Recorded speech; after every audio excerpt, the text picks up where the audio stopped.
Hi hello வணக்கம், welcome back to my channel. இன்றைக்கி நம்ம சேனலில் ஒரு திருக்குறள் தான் நான் சொல்ல போகிறேன். என்ன திருக்குறள் அப்படின்னா, காண முயலெய்த அம்பினில் யானை பிழைத்த வேல் ஏந்தல் இனிது அப்படிங்கிற இந்த திருக்குறள் தான்.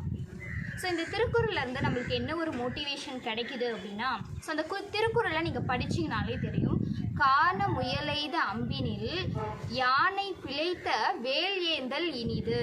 ஸோ அதாவது ஒரு காட்டுக்குள்ளே ஒரு வேடன் என்ன பண்ணுறான் அப்படின்னா, ஒரு முயலை எய்தி வேல் விடுறான்.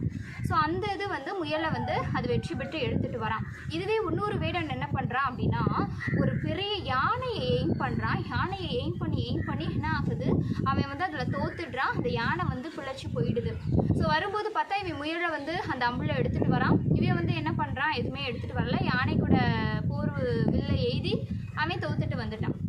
ஆனால் அது ரெண்டு பேரில் யார் சிறந்தவங்க அப்படின்னு கேட்டால், அந்த அம்பு எய்து அந்த முயலை எடுத்துகிட்டு வந்தவன் சிறந்தவனாக சொல்லலை, யானையை எய்ம் பண்ணி வில்லு எய்துன அவனை தான் சிறந்தவங்களாக சொல்கிறாங்க.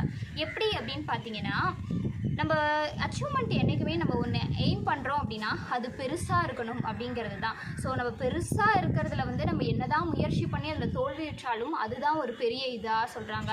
நம்ம சின்ன ஒரு இதை நம்ம என்ன தான் முயற்சி பண்ணி இது பண்ணாலும் அது ஒரு பெரிய விஷயமா சொல்லலை. ஸோ இந்த ரெண்டு கம்பேரிஷனை தான் நம்ம திருக்குறள் சொல்லியிருக்காங்க. வெரி சூப்பரானது.